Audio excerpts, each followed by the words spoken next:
Sunday story from Bharatpur bird sanctuary. एक गुरुजी बहुत खुश थे अपने शिष्य से, और जब उनका कोर्स पूरा हो गया तो उन्होंने आशीर्वाद के तौर पे शिष्य को एक दर्पण दिया और बताया कि ये दर्पण दिव्य दर्पण है, ये कोई सामान्य दर्पण नहीं है। इसमें कोई भी अवगुण, कोई भी गुण नजर आ सकते हैं। तो शिष्य बहुत खुश हुआ वो दर्पण को लेकर, मिरर को लेकर, और उसके मन में एक उतावलपन था कि देखूं तो सही कि इस शीशे से, इस दर्पण से क्या गुण या अवगुण नजर आते हैं। उसने सबसे पहले अपने गुरुजी की तरफ शीशा कर दिया, मगर उसको बहुत दुख हुआ। जिस गुरुजी को वो समझता था एक आदर्श व्यक्ति हैं, उनके अंदर तो अवगुण ही अवगुण नजर आए। अहंकार, क्रोध, सब कुछ नजर आया, और वो दर्पण को लेकर विदाई देकर अपने गांव की तरफ चल पड़ा।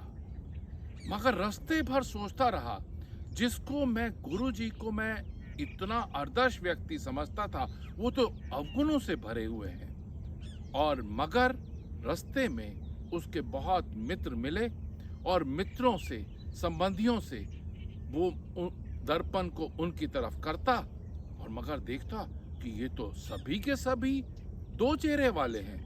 नजर कुछ और आते हैं, और दर्पण में उनके दोष, उनके अवगुण और किस्म के नजर आते हैं।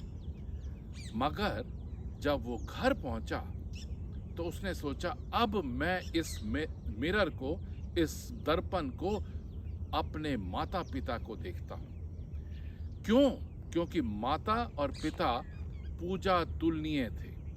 पिताजी की बहुत इज्जत थी समाज में, और माता को भी देवी तुल्य कहा जाता था। और जैसे ही उसने उस दर्पण को अपने माँ बाप की तरफ किया तो उसमें भी बहुत ही दुर्गंध नजर आने शुरू हो गए, बहुत ज्यादा दोष नजर आने शुरू हो गए। और जब वो देखा शिष्य ने तो हैरान हो गया। जब वो वापस अपने गुरुकुल की तरफ चला तो रास्ते भर सोचता रहा कि सारी दुनिया अलग किस्म की है।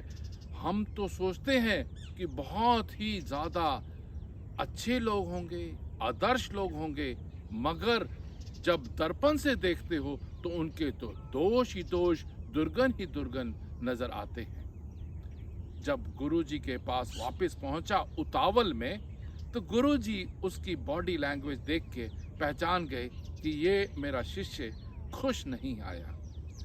तो शिष्य से बोला, क्या हुआ? शिष्य ने साफ कहा, सर, मैंने इस दर्पण का उपयोग तो किया, मगर मैं अंदर से बहुत ज्यादा व्याकुल हो चुका हूँ, बहुत चिंतित हो चुका हूँ। मैं सच सच बताता हूँ, मैंने अपने माता पिता की तरफ किया तो उनमें भी खूब सारे दोष नजर आए। मैंने जब आपकी तरफ दर्पण को किया तो भी बहुत ज्यादा अवगुण नजर आए। तो मुझे नहीं समझ आ रहा कि इस दर्पण से क्या फायदा था।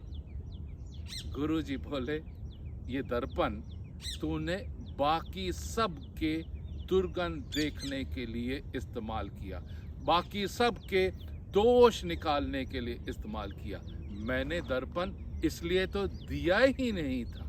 मैंने तुम्हें दर्पण दिया था अपने लिए, कि अपनी तरफ देखोगे तो अपने जो दोष हैं, अपने जो दुर्गुण हैं, वो नजर आएंगे।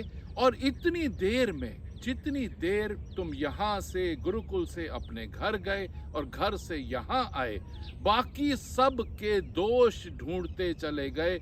उससे ज्यादा अगर अपने दोष देखते, अपने दुर्गुण देखते और उनके ऊपर अगर काम करते, तो आज तुम्हारा व्यक्तित्व ही कुछ और हो चुका होता। तो इसके लिए moral of the story is, अपने दर्पण को खुद को सुधारने की कोशिश करो, बनिस्बत की दर्पण से दूसरों के दुर्गुण या दूसरों के दोष ढूंढते रहो। Thank you very much. God bless you all. Have a nice blessed Sunday. Thank you.